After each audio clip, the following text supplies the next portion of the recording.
Hey YouTube, it's Maddie, the Empty Nest Scrapper. Welcome to my channel. I'm so glad you stopped by. If it's your first time, I hope you enjoyed the content, and if you do, please remember to like, subscribe, or leave a comment. And if you're returning, as always, I'm really glad you came back.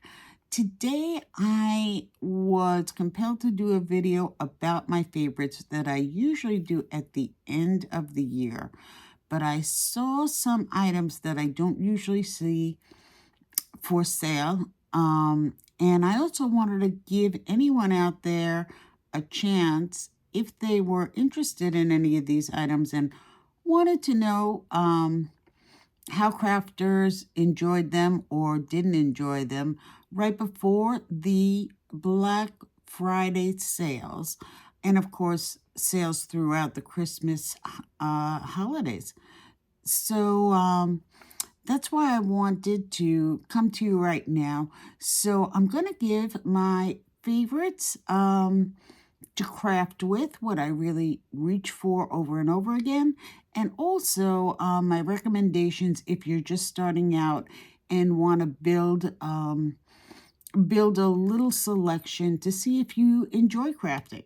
So that being said, I'm going to get right into it. The first thing, and I don't usually talk about this, but I think that was a mistake. The first thing I would like to talk about is paper.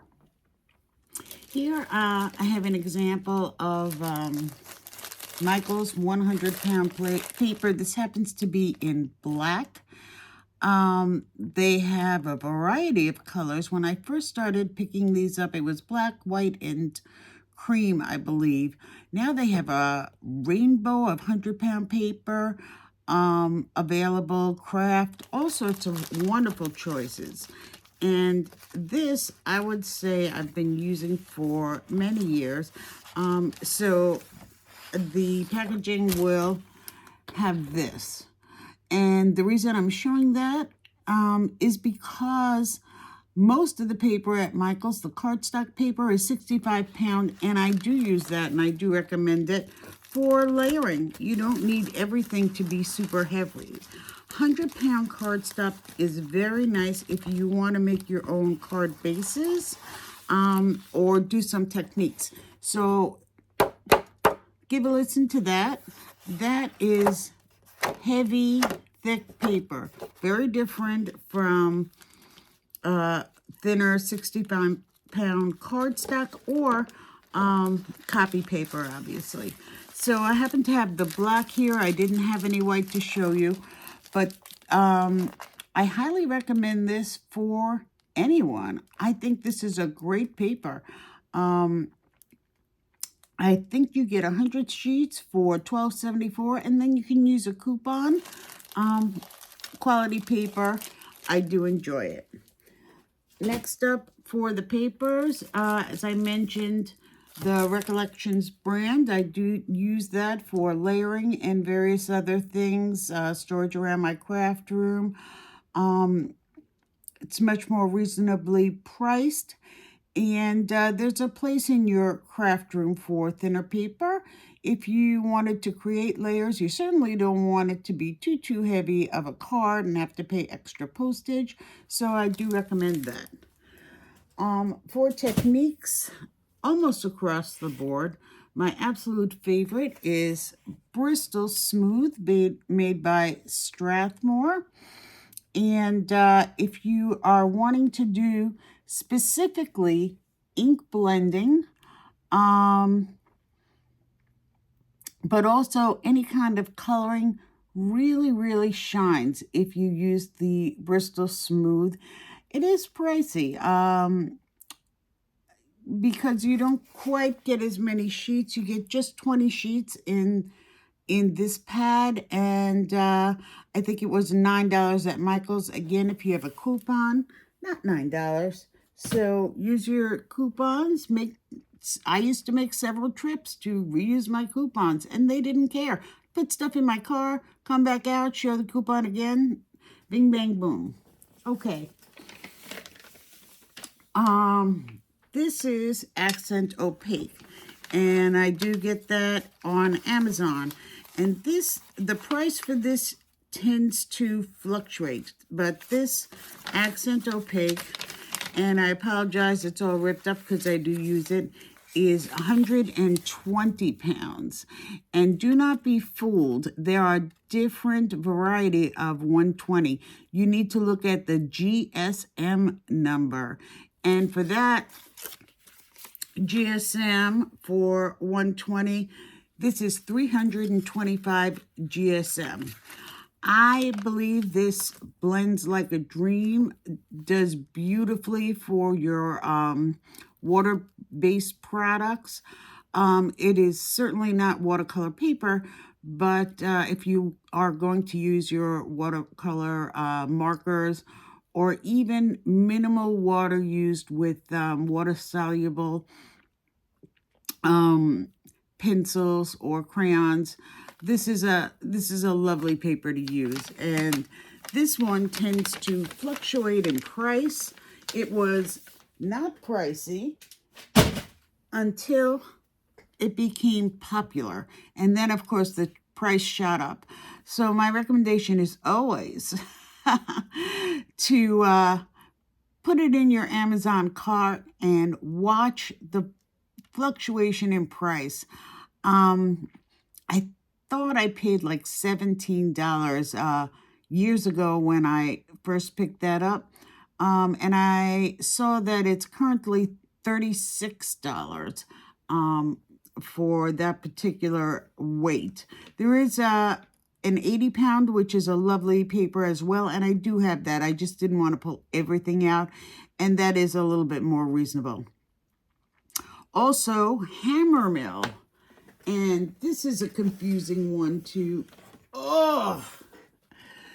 sort through. Hammermill makes a beautiful paper, and what you want to get is your premium color cover paper with this chameleon on top. This is 100-pound paper, and it is a lovely paper if you do your own foiling. And also I like it quite a bit for alcohol marker coloring. I'm looking for the GSM. I don't see it offhand. Let's see, 250 sheets, 271 GSM. So this is a beautiful paper, depending on what kind of paper crafting you are planning to do. So that's it on paper. For seasoned crafters, take your pick. I don't use Neenah. If you are a new crafter, you never heard of Neenah, it was very prominent paper that many paper crafters use and love, and I'm sure it's a fabulous paper. But a ream of that on Amazon is like over $50, and I'm happy with what I have. I don't need to go buy paper at that level. So, you choose your favorite. If you want to try some Neenah, go ahead and try it. Compare it if you'd like to compare it. For a new crafter, I absolutely recommend the Michaels Heavy Stock 100-pound paper. It's a great paper, and you can make beautiful projects on it. Okay, so if you're a paper crafter and you're intending to make cards, one of the things you might be thinking about is ink blending, and that would be possibly for backgrounds or to create interest in your card. My favorite ink for that is Tim Holtz Distress Oxide inks. Tim Holtz, if you are new to crafting, has a large variety of colors to choose from. Some crafters feel compelled to collect every single color. They call it full set syndrome. When his product line had only 60 colors, they were happy with that. when he added colors to his product line, then they were not happy until they purchased the rest. That is not the way I roll. I pick out the colors I like most. I craft accordingly, and if I feel like I'm making projects and I wish I had a different color, then I go out and buy it, that different color. I have about 30 of these. That works well for me. I may get a few more, but I'm not getting 70. I have no need for that. And I have no room for that. I don't know how big your craft room is, but I have more than one kind of everything. So for me, a selection of the colors I'm drawn to, that works. So when you have Distress Oxide inks and you feel as if you want to create a blend, you're going to need a tool. Initially, we were introduced to these blenders, and these are removable and replaceable. You can now get them, and I have some, I just don't happen to have it on my desk. Domed blender, and that works out much better. It gives you a heavy blend of ink. The problem with these is that, well, the seasoned crafter knows they tend to get blotchy. And so then I'm just gonna put these aside for a second. Then some crafting brushes became popular. However, for me, they were too pricey. And soon after that, Amazon came out with blender brushes, and I picked up a bunch. This is my oxide blender brushes. I have blender brushes for the inks that I will show you in a minute, but these are my oxides, and you use a separate blender brush for inks because inks will contaminate your oxides and you don't want that. All water-based, and these are water-based. All water-based inks are water-soluble. You can mix splatters and create different effects. Only dye-based inks, which I'll talk about afterwards, are not water-soluble. So whichever is your favorite, Catherine Pooler, Gina K, Distress Oxide, any of the water-based inks are going to give you the effects. I want to just show you a little bit about the blending capabilities and use the brushes for you if you are not sure and are a brand new crafter and you would like to choose an ink. So I find these super easy to blend. On the other hand, I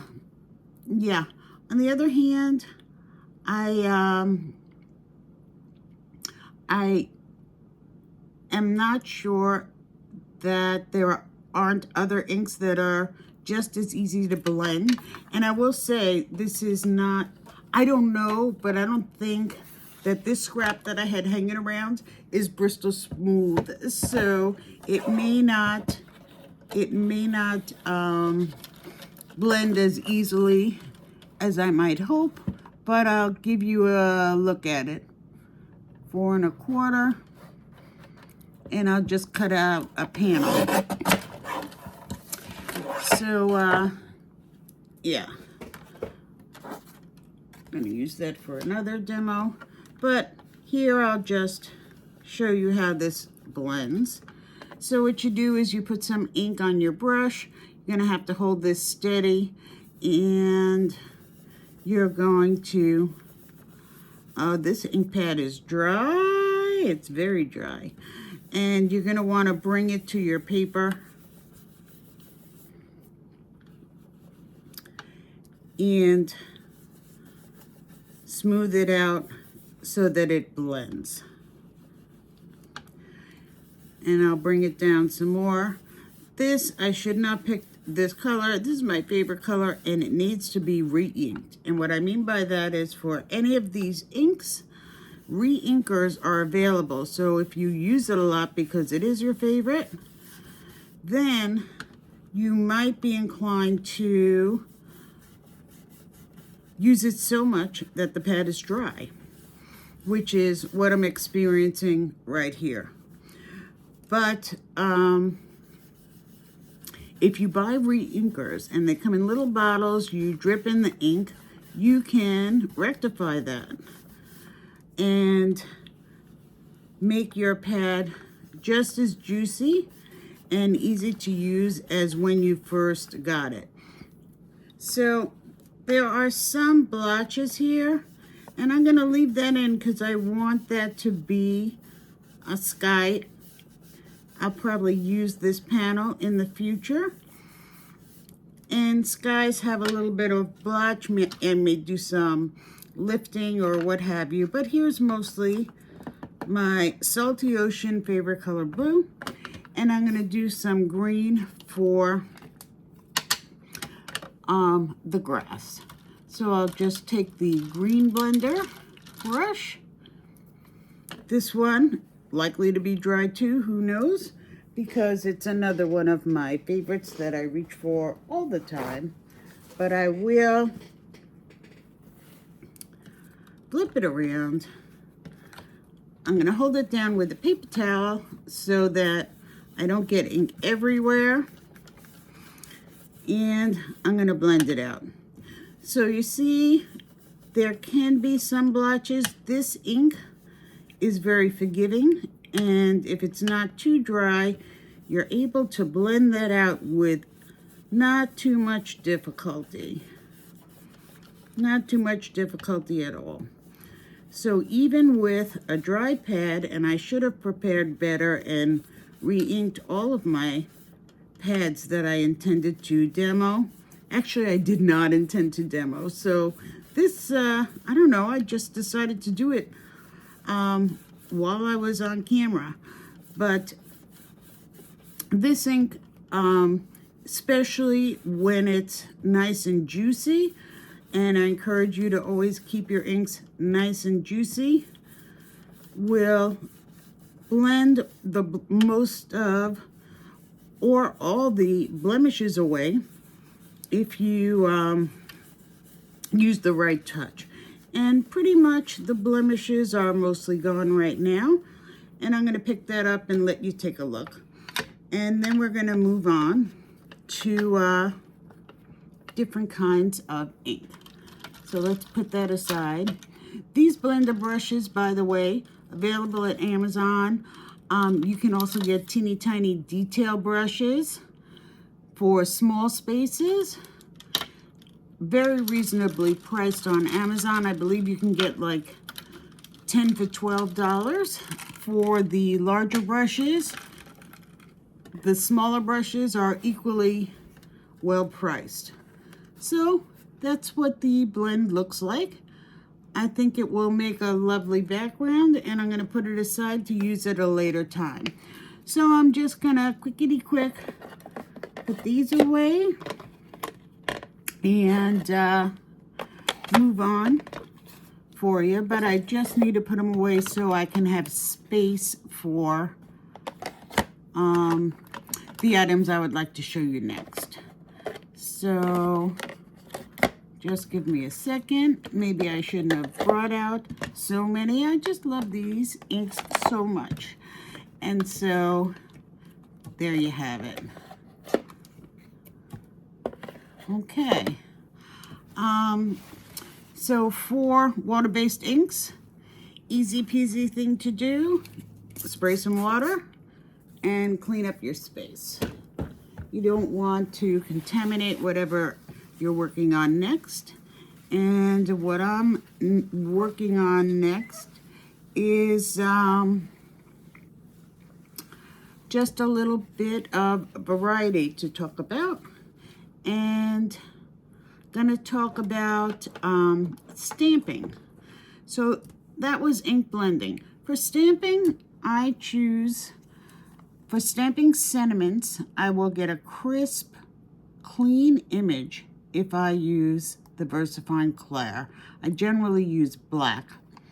If I am stamping and I want to color in my image with an alcohol ink, I will use the Memento. The VersaFine Clair is waterproof. The Memento is alcohol safe. So those are my recommendations in regard to that. If you are just building your collection, I absolutely recommend that you get some sentiment stamps. This was my favorite stamp set for the longest time. You pick what you like best. Photopolymer stamps stamp best if you want a clear stamp, and of course the next best thing is the very best thing rather is a red rubber stamp. But these stamps, I believe, are available, not those. Those are just stamps that appealed to me and I picked up. And these stamps, this one, and this one, I definitely got at the Dollar Tree. And they are not the quality of the photopolymer stamps. But if you have a stamping tool, you would be okay with it anyway. So they may not stamp initially as crisp and clear if you are using a block. So initially we all used these acrylic blocks to stamp with. But now what's available are stamp positioning tools. The most popular out there by far is the Misty by My Sweet Petunia. It's a larger tool. It works very well, quite expensive, not my favorite. My favorite is this Stamp Perfect, and I haven't featured it all too much over time because they stopped making it due to a lawsuit. I won't get into that, but I just saw it today on Amazon for $20. My Sweet Petunia, I believe that's $70. $20. I picked it up years ago when it was first available, and I had a coupon. I got it at Michael's for like $12. $20 right now on Amazon. My recommendation, run and get it. It's labeled Kirabato, Kirabatio, but the picture clearly says Stamp Perfect. So I don't know if it's brought to us on Amazon from another country, and that's how they were able to do it. But I love this stamp positioner. It is a fine size for an A2 card, and an A2 card is 4 1/4 by 5 1/2, which is an 8 1/2 by 11 cut into quarters, or cut in half and then folded. The panel is cut into corners, so you can see it fits fine. There will be occasions. So the reason I love this even more is not just that it's more reasonably priced, but even though it seems flimsier and that the door is thinner, I find it's easier to get a perfect image if I put my panel, put my stamp here and stamp it. I find that the thinner door makes for an easier, perfect image. So for those of you who are new and you are not familiar with a stamp positioning tool, you take your panel,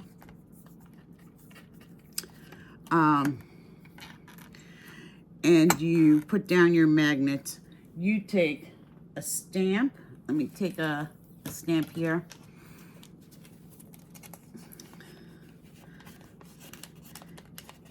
And you put it on your card where you would like to stamp your sentiment or your image, if that is what the case is. So let's say I want to stamp here. I'm not going to stamp. You put down the stamp. You pick it up with your tool, and it will stick to this door. You take your ink, you ink up your image, you can stamp it, and if it doesn't come out perfect, this stays perfectly still, and you can stamp it as many times as you like until the image is to your satisfaction. So I can't recommend any kind of stamping positioner more, because when I first started paper crafting, I did try stamping with one of these blocks, and I gave it up. I gave up stamping. I said, this is not for me, because I can't create an image that is reasonably well stamped. And I did not stamp again until I discovered the stamping tools. This one I also received on Amazon. It is the Stamping Pro. I do love this one as well. This one is a little bit different because you can take a larger sheet of paper and fit it into this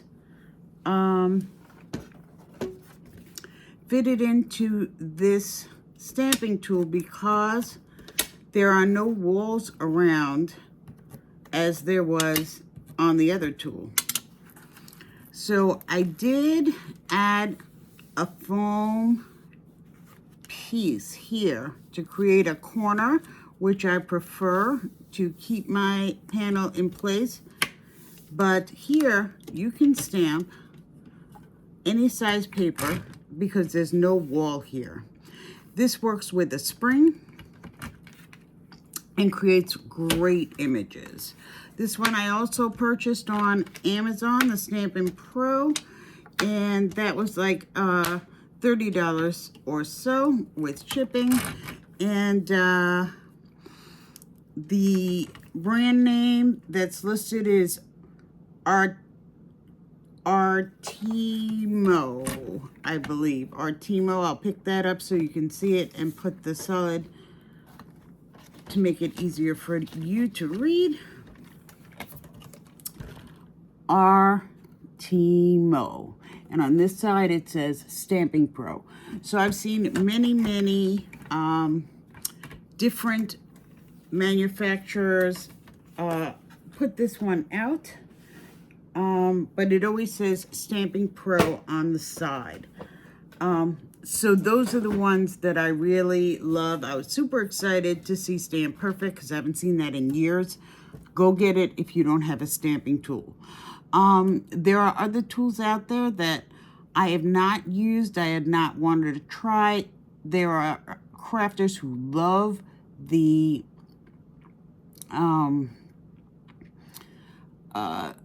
stamp. There's a stamp that you place down and pick up the whole thing. It looks like a flower. I can't remember the name now. Leave a comment below if you know which one I mean. Some people love it. You can make a wreath with it. It'll come to me later. I'm just going to move on. So that's what I recommend for stamping your images. You can pick up any images you like. Just pick up what appeals to you. If you're a new crafter, butterflies, flowers, critters, whatever it is you feel like you might prefer. So that's all I have to say about stamping images. Get a tool, get some ink you like. If you would like to emboss in different colors, I recommend VersaFine Clair colored inks. You stamp your image in VersaFine Clair. You use your embossing powder. My most used powders continue to be Ranger Clear and White. I will put clear over any color of my VersaFine Clair and it will emboss in that color. I don't need to collect all the colors. And I do also love to use white on black.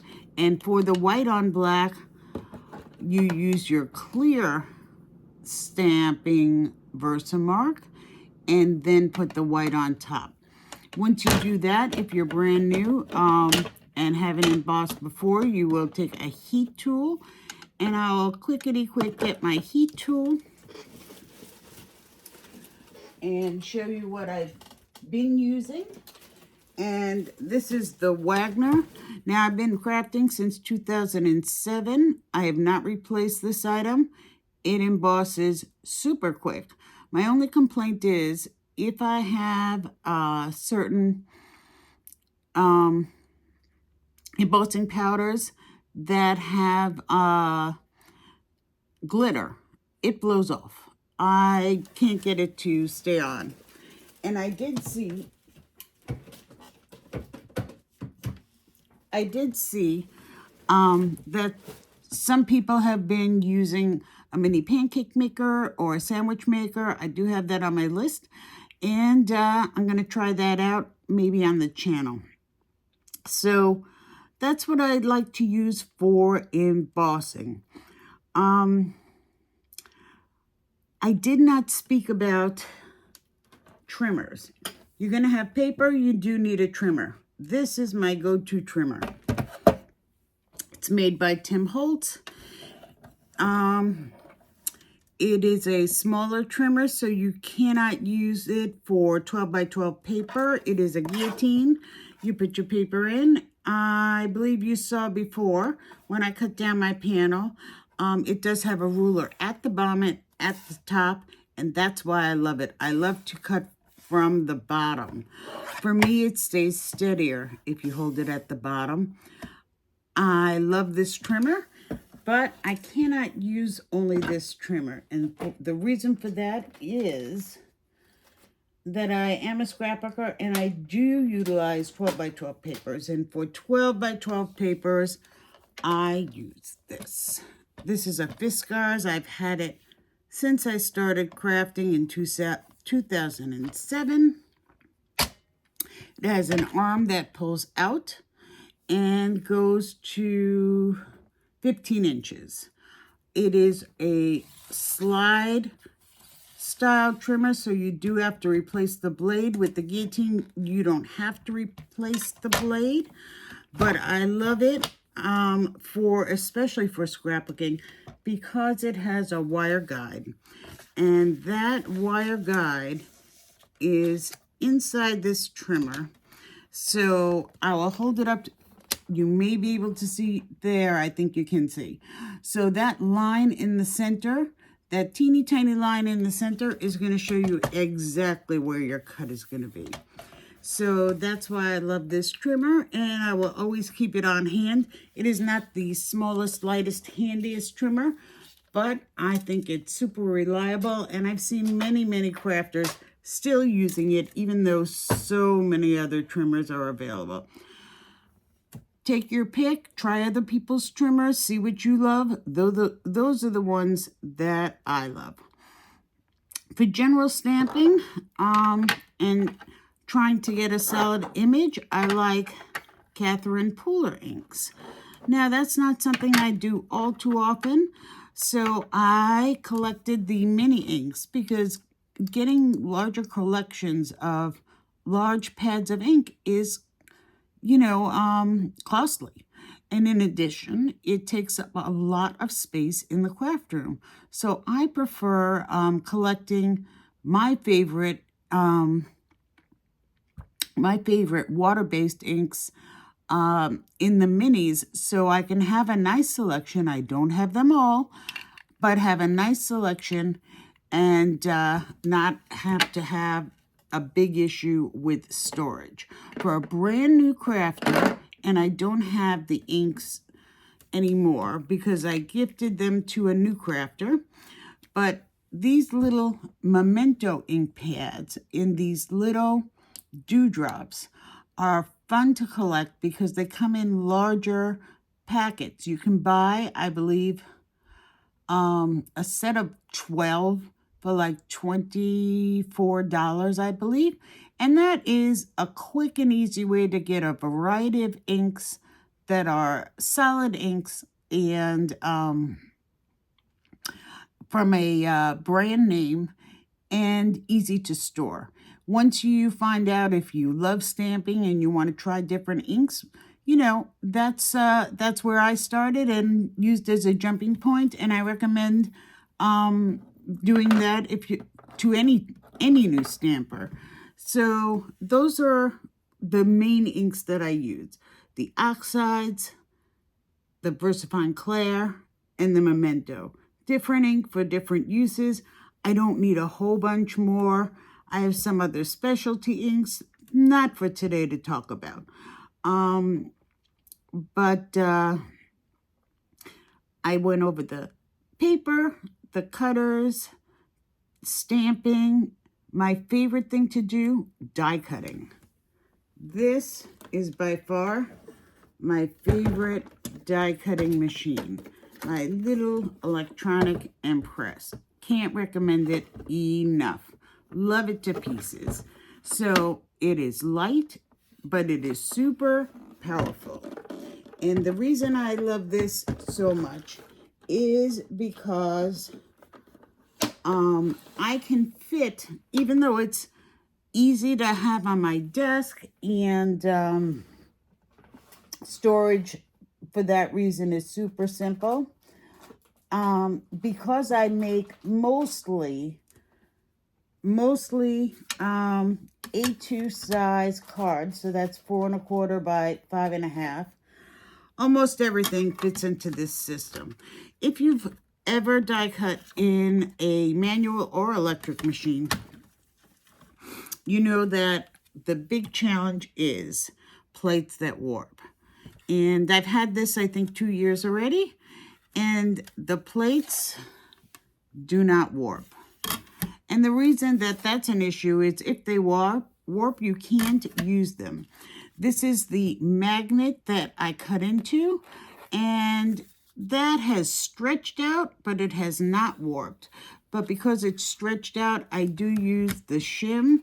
This is a metal shim that comes with the machine, and I cut some additional shims from Dollar Tree cutting pad, and they work beautifully. So it's pricey. When I purchased it on HSN, I believe, it was on special. Look for a special, and I got it for $120. I don't know of a really reasonable way to get a die cutting machine, electric or manual. The manual ones are relatively the same price as far as I've seen. So I do have a manual one, and I don't really go to it at all. I thought perhaps it's the Platinum 6. I thought perhaps I might use some of the systems that go with it. There's a foiling system. There's all sorts of plate systems that go with it. And that is the recommended cutter for it. But I haven't gone to it. I haven't gone to those systems, and that's okay with me. Pardon me. My throat's a little dry. Okay. Going along with the mini Impress, I do have the Gemini Junior. I'm not going to bring it over. It's a larger system, and I do pull that out if I'm making a 5x7 card.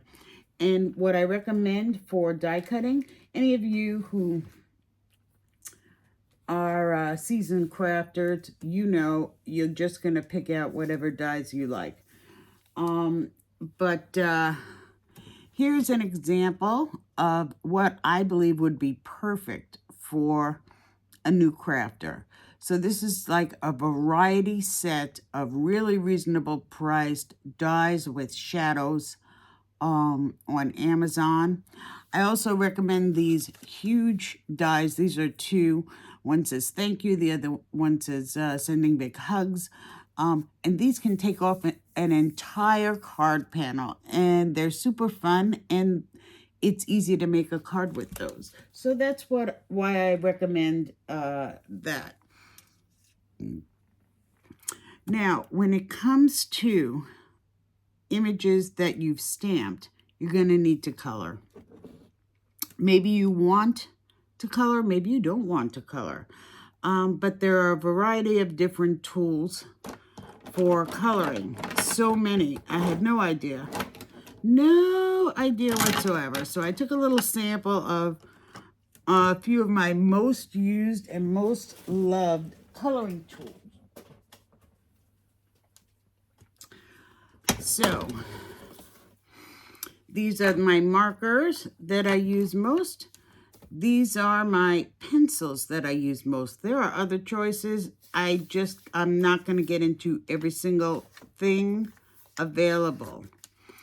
These are Prismacolor pencils. They are very high quality. They go down beautifully, and you can layer them, you can blend them. Some people say they are their favorite. I haven't tried a whole bunch. I have a large set of reasonably priced Brute Funer colored pencils. I don't see that they're available at all, or just on AliExpress, and they're reasonable there. But I also saw a listing for Walmart, and they were like $90, and I believe I paid like $30 for a huge set. And if you can find that and you're a new card maker, grab that. Otherwise, I am told that Crayola is an absolutely beautiful pencil as well. But if you want to dip your toe into the higher end coloring tools, Prismacolor offers different size sets. And I did get this size, and I believe they're right now $48 for $50. But Prismacolor is notorious for putting up really, really good sales. So if you're interested in dipping your toe into better coloring pencil, absolutely put it in your cart at a small number of pencils and see if it comes down to where you would like to spend. These are a totally different animal, and they are super fun. These are my Derwent Inktense pencils. This was my first set. It was a set of 36 colors. Gave a pretty good variety. These are not really, they seem like watercolor pencils, but they are permanent when they're dry. And that is unique to this particular type of pencil. So I don't know if it's some sort of India ink, that was used to create the pigments of the pencil or the color, because it's not pigment. It might be India ink. I don't know what it is, but it is super fun, super duper fun. You put the color down, and then you can take a paintbrush or a water brush and liquefy that color. It's like magical. The first time I saw it, I could not believe it. I'm gonna pull out a pencil and let you see. So I like to create a swatch card for everything that I have, and I try to put a swatch into the cases. I now have a larger set of these Inktense because I love them so much, and that's one of my recommendations.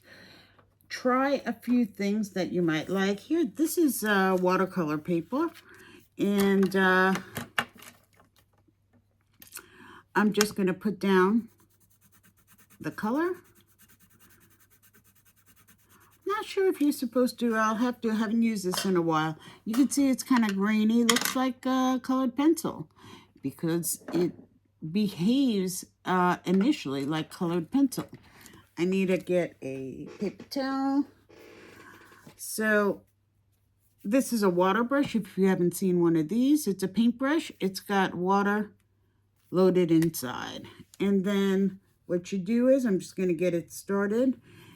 What you do is you bring water to your scribble so you can really have great control where this paint lands. And then you can completely liquefy that. I thought it was just magical when I tried it for the first time, and it is super fun to play with. I can't recommend it highly enough. If you know you like paper crafting and you want to have something super fun and high quality, that's for you. If you're a seasoned crafter and you're interested, I recommend try a smaller count, and then you can expand later if it's something you really love. So here are the other water-based markers I have. This is a Tombow dual-sided water-based marker. You can see it's got a brush and a little bullet nib right there. And I brought out two colors to see if I can make them blend. So here's a blue and a pink. And just going to lay some down. Looks like it's sunk in there, but let's see what happens. Going to lay some pink down. So it pretty much blends pretty easily. And you can clean your brush off if you want to be sure that that blend has not. And I know that I've tried adding water to it, and it also blends with the water. These two colors probably were not a good match. This is peeling a bit, but there is a pretty easy mix. So this is something that I had most success with on the Bristol Smooth.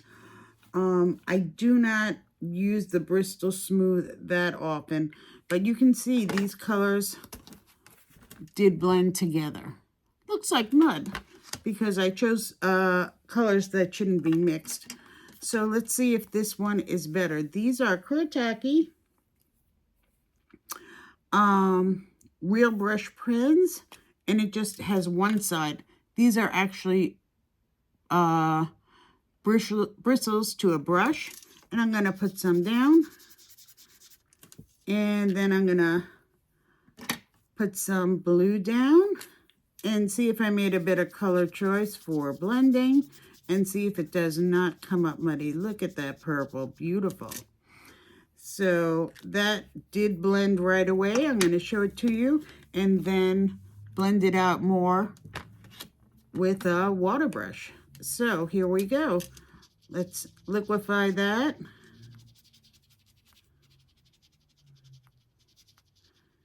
And it does blend out.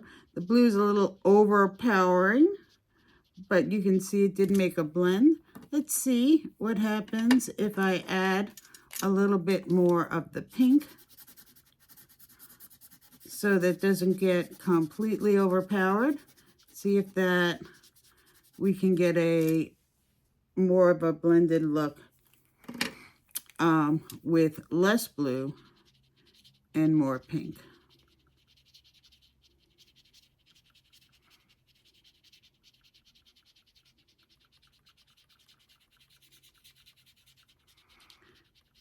Still a little bit overpowering and a little bit appealing on that paper. So I do recommend the Bristol Smooth, but it does make a lovely blend.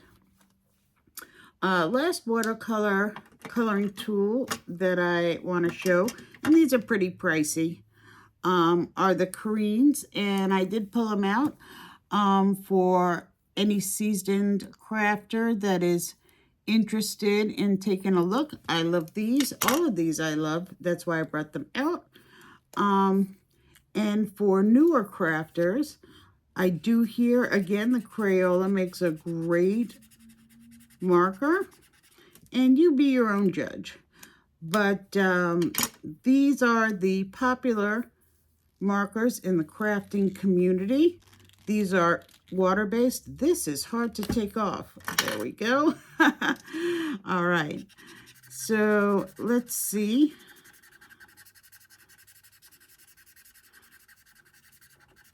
It's a very mild colored pink. I thought it was a little bit stronger, but that's what we have. And these have a beautiful nib to work with. I believe it's a neoprene nib. Don't quote me on that, but it is the nib that is very flexible. And this is pilling terribly. Don't use whatever paper this is. It does mix, but the paper is pilling. So, and it made mud. So that's what you get when you really don't know your color theory. So it mixed and it made an ugly muddy color. There it is, with a bunch of pilling. So that's it for my water-based marker recommendations.